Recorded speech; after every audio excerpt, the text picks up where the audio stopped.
Are you helping the daddy? Let me see. Speak. What'd you say? Oh, good boy.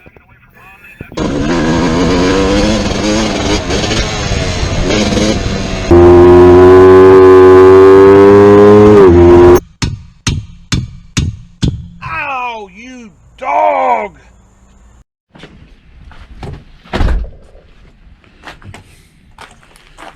Okay, Cycle 4 lifers. It's cold out here. We got snow on the ground. Look at all the little icicle mustaches on the front of the van. So what are we going to talk about today? Let's see, I bought this van in 15. It's now 21. I've had this thing a while. I put the electric system in it in the fall of 15 going into 16. And I've had it in there for years now, and I take it for granted. And from time to time, I get a lot of questions about it.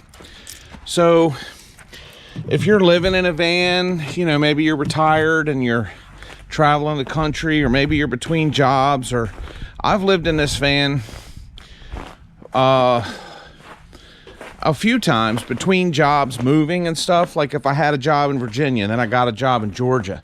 Well, you know, you got to move and get there before you find out where you're going to live and see the lay of the land and all that stuff. I've lived in the van to come up with a lot of money fast when, you know, I had to come up with $30,000 real quick one time to cover a divorce situation problem I had. So I moved in the van and made 30 grand in the next, you know, 6 months and put it all in the bank and did it that way. So, I mean, you can do stuff like that, guys. You know, if you have a wife and a kid and, you know, you're living a traditional lifestyle and, you know, okay, great. Buy a house, rent a house, do your thing. That's what I'm doing right now. I mean, I live in this house now with this garage and got a service manager's gig here and everything's going good and smooth. So that's what I'm doing right now. But from time to time, between jobs and between changes in life, yeah, I've lived in a van, sure. And you can too. So this is how you set your electrical system up if it's something you want to do. What you need is a way to get 12 volts and a way to get 110 volts, okay? Why do you need 12 volts and 110 volts?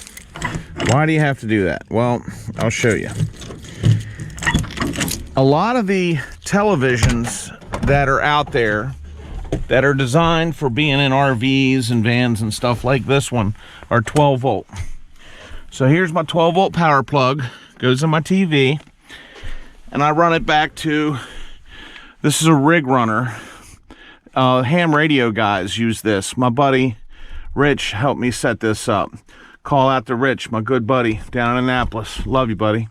But he helped me set this 12 volt circuit up. Each circuit has its own fuses.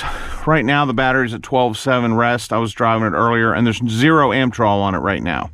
And this is why I like the rig runner. It shows you your voltage and it shows you how many amps are coming off of it. Now if you need 110 for plugging in a laptop charger, is usually what I use it for. See, now you see a little bit of a voltage drop and you see a little bit of an amp draw just from turning this thing on. This thing uses power just turning it on, even if you're not actually plugging anything into it. So if you're going to store a lot of voltage in a van, you want to store it in deep cycle 12 volt batteries and then convert only as much as you need to run what you're running. In this case for me, I'm running laptops, so I got a little laptop charger. Okay, so how does the van charge the batteries? Well, let's go ahead and look at what I did there. You can put solar on the roof of your van, you know, and all you full-time van dwellers, maybe you're not living in a van between jobs or because you're moving around the country on vacation, or like me, this channel, if you know my channel, we're motorcycle racers and bicycle racers and motorcycle racers and triathletes and all that different stuff. So I use this van to go all around the country selling tires, racing motorcycles, crashing dirt bikes, and hurting myself, okay? So I don't need a solar panel on top of my roof. Why don't I need a solar panel on top of my roof? Well, because I'm only on the road for 2 or 3 days at a time. I'm not living in it full time. I'm living in it between locations or between activities or for the weekend at the racetrack. it's not a full-time lifestyle for me. So I chose, instead of a solar panel setup, to put a voltage splitter right there. The RV industry calls it an isolator. It's a 12-volt isolator. That's the official name for it. And you mount it up in the front of the vehicle so it gets plenty of airflow. See those fins right there? There's a lot of turbulence there. There's a lot of airflow coming through. Keeps it cool. But my alternator right there does not go straight to my 12-volt battery like what you guys do. My alternator goes to the isolator, and then the isolator splits it. I don't know if you can see. I probably should get some light down in there and do a better job of filming that. But think of that isolator as like a T connection. The charging comes out of the alternator, and then it splits first to the van battery. Why does it go to the van battery first? Because the most important battery on this vehicle is the one that starts and runs the vehicle. You don't want to get stranded, guys. You do not want to get stranded. So let's fire this baby up and see what it does. Okay. Here's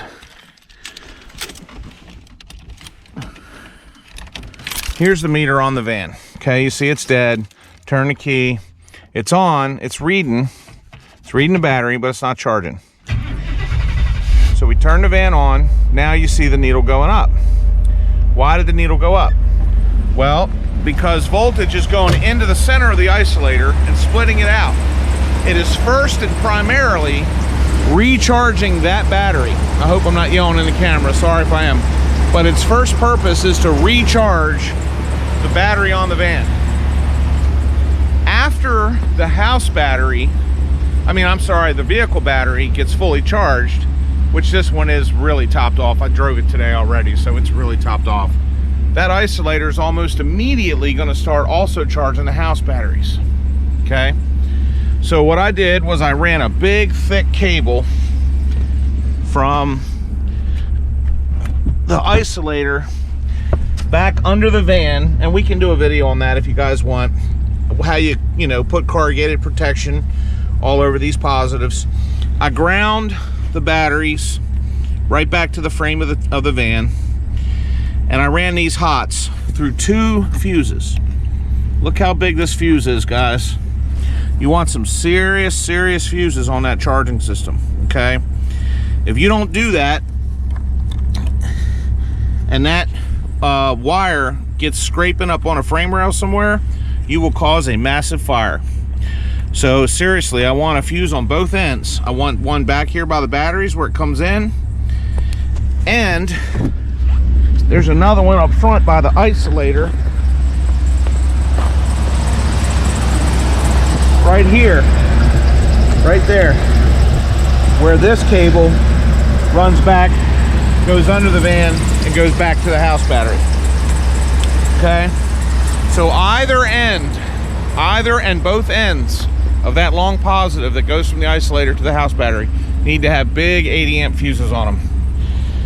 You want big thick ones because you don't want it to pop every time you want to use something, but you want them small enough, and 80 amps is small enough that if it arcs out right on the frame of the vehicle, it'll protect the system. From my 2 big giant 12-volt batteries, and these things were bought in the end of 2015. They got some years on them, and they're still working great. They're wired in parallel, not series, because you want 12 volts, you just want more capacity. If you wanted 24 volts, you could do them in series, or if you use 2 big giant Trojan golf cart batteries at 6 volts apiece, you'd put them in series to get it up to 12 volts. But I have 12-volt batteries, so I put them in parallel to keep them at 12 volts and to up it in capacity, not voltage. I put them in acid retention plastic battery safety container boxes, and then I padded them with this pillow so they can't move. Now this power wire here runs under the bed and over to my rig runner, comes up here. Okay, so this comes in here, this can be turned off, can be turned on. Right now we're at 14 volts. Why are we at 14 volts right now? Because the van is running, and right now I'm charging. So let's turn these lights on that I wired into the house batteries. I got wires running underneath of that green back through the front, back to the rig runner. And we'll turn this 110 volt inverter on. Now you see the voltage drop. Still charging because it's very, very low draw. But you'll see the amp draw switch here in a second. There we go. I hit that button before. That toggles it to show amp draw or both. So we got 1.5 amps coming out. Now 1.5 amps coming out is not enough to drain the battery while you're driving, okay? But when you pull over and stop and the engine's not running, you know, 1.5 amps, you know, if you ran it all night, if I left these lights on and this inverter on all night, it would run that battery bank down pretty good. So let's turn our lights back off. Now we have 0 amp draw. Now we're not drawing anything. There's no draw whatsoever. Our voltage should go back up over 14 volts. Yep, there you go, 14 volts. Now, this little 110 is only good enough for small loads over a fairly long period of time.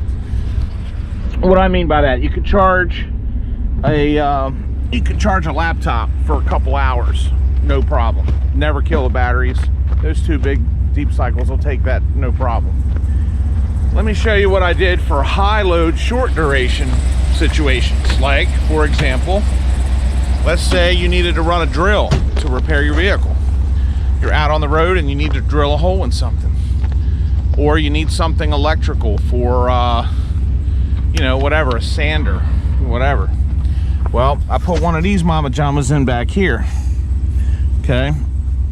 I set one of these in the back, right off of that house battery.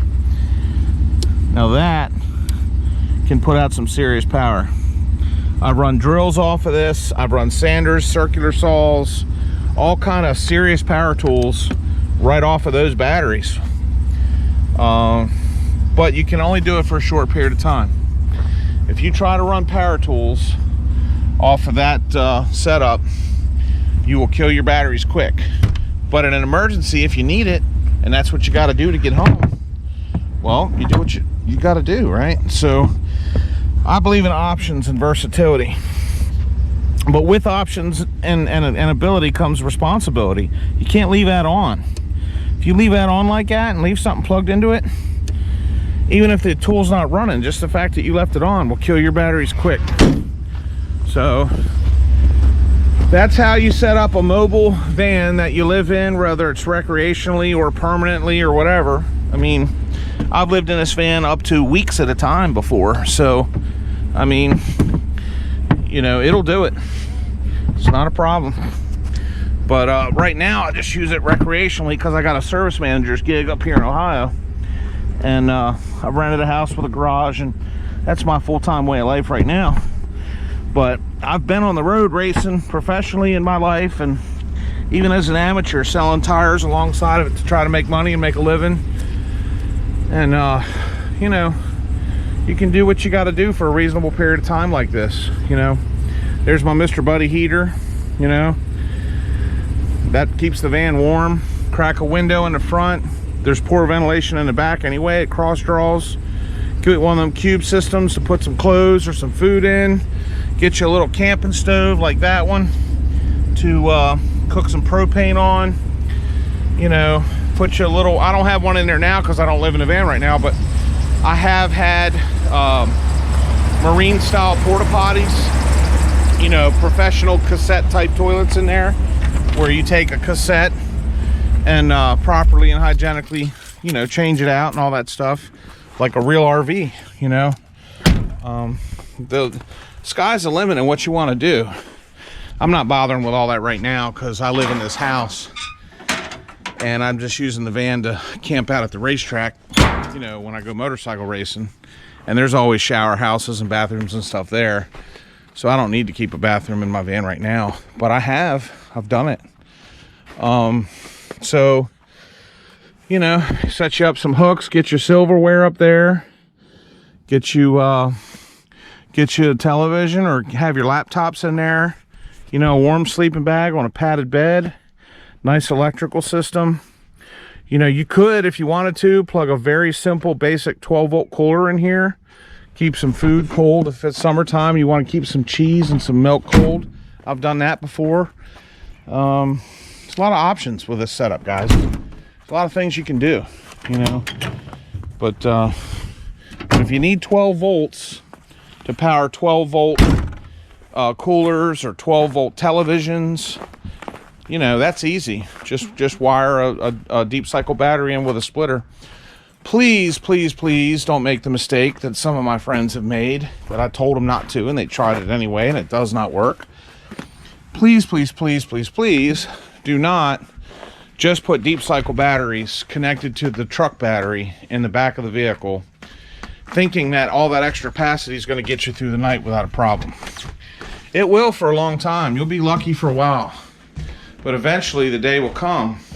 It will come. The day will come when you leave something turned on and you pull, you know, say you leave a television on and the house battery is connected to the front battery. Well, that TV is going to kill that van battery also. It's going to destroy the vehicle voltage to the point where it won't start. I've left my lights on and killed my battery before, but been able to restart myself and go down the road. I can rescue myself. How do you rescue yourself with a setup like that? Well, you keep a good set of jumper cables in the back of the van. Then when you kill the front battery, you run jumper cables out the side door up under the hood to the house battery, and you jump start your front battery off of the house battery. I've done that probably 2 or 3 times in the last few years, where I goofed up and left the lights on and killed the van battery. But if all those batteries are connected and you don't have an isolator, then when you kill one battery, you're killing all 3. Or even if you put 5 or 8 or 100 house batteries back there, eventually you're going to kill them all. So don't do that. Put an isolator separating the battery in the front from the house batteries in the back. That way, if you leave the TV on all night and you leave the laptop plugged in all night and you leave a light on and fall asleep to the light all night, when you wake up the next day, you still can start the vehicle and drive down the road. And then your alternator, while you're driving home, will recharge your house batteries and you won't ruin everything. If you don't do that, you know, somebody else is going to have to restart you. And a lot of times it won't even work well because you got all that amp draw and voltage drop from such a big system. You get all those empty batteries in the back. Well, they're pulling voltage. And if you don't disconnect them, a lot of times you won't even be able to restart, which is another reason you want those big fuses in there. If you absolutely had to, you could pull those fuses out, get them completely disconnected from the system, and just drive home on a truck battery to get yourself back home. But, you know, if you're living in the thing full time, and that's the lifestyle that you've chosen for whatever reason, and that's the situation you're in at that time, you are home. That is home. Take care of it. You know, I've been in that situation too. So when that happens, you know, you got to think, guys. You got to really think. Do not have all those batteries hooked together killing each other when you're using them. Make sure you have an isolator so that the truck battery is not connected to the house battery. That way, if you kill one end, you can rescue the other. But if they're all connected and you kill them, they all die. So, all right, I'm done preaching. But that's how you set up a 12-volt system. That's the basics. That's the very basics of how you set up a 12-volt system in an old van like that. Maybe we'll make a better video in the future of how you actually run the wire and corrugate it and how thick the wires need to be and what kind of terminal connectors to use and all that. I'm willing to make that video for you guys, but I don't want to lay on the ground on all that ice and snow. We'll do that in the springtime. All right, guys. Peace out. I'm going back in the warm house.